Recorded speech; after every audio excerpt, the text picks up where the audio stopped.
কবিতাটিৰ শিৰোনাম তুমি, কবি নীলিম কুমাৰ। তুমি সাৰ পোৱাৰ পিছতো তুমি আকৌ শুই থাকা, কোনো অসুখ নহয়।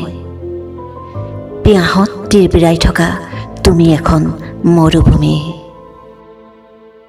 তোমাৰ গাৰুৰ তলত সপোনবোৰে ভিৰ কৰে। মই সেই সপোনবোৰ ঠিক ঠাক কৰি দিব খোজো মোৰ নৈৰাক্ষৰ হাতেৰে। তুমি কেতিয়াবা বহুত দূৰ আগবাঢ়ি যোৱা তোমাৰ পিয়াহৰ দিগন্ত খেদি খেদি। ৰ'দ বা জোনাকে তোমাৰ দিন ৰাতি সলনি কৰিব নোৱাৰে।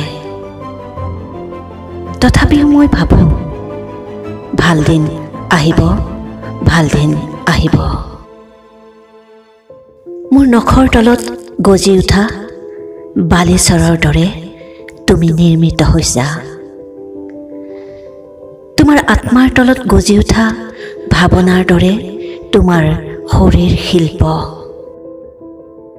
তোমাক চাবলৈকে মই জাগি থাকোঁ, মোৰ টোপনি কাহানিবাই শেষ। মই চাই থাকোঁ তুমি বাগৰ সলোৱা, ভৰি কুচোৱা আৰু মেলি দিয়া মোৰ টোপনিৰে।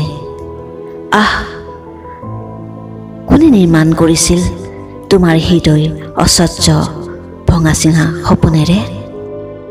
কোনেও তোমাক পাব নোৱাৰে, কোনেও তোমাক পাব নোৱাৰে। আমি সকলো অভিশপ্ত। এই পৃথিৱীৰ বহু কথা নাজানিলেও মই মাথো তোমাক জানো।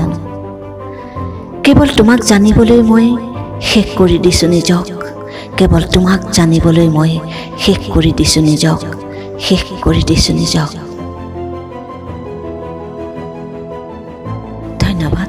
যদি শুনি ভাল পালে অনুগ্ৰহ কৰি ছাবস্ক্ৰাইব কৰিব, লাইক কৰিব, কমেণ্ট কৰিব, লগতে শ্বেয়াৰ কৰিবলৈ নেপাহৰিব। আপোনালোকৰ অকণমান সঁহাৰিয়ে মোক আৰু এখোজ আগুৱাই যোৱাৰ বাবে অনুপ্ৰাণিত কৰিব।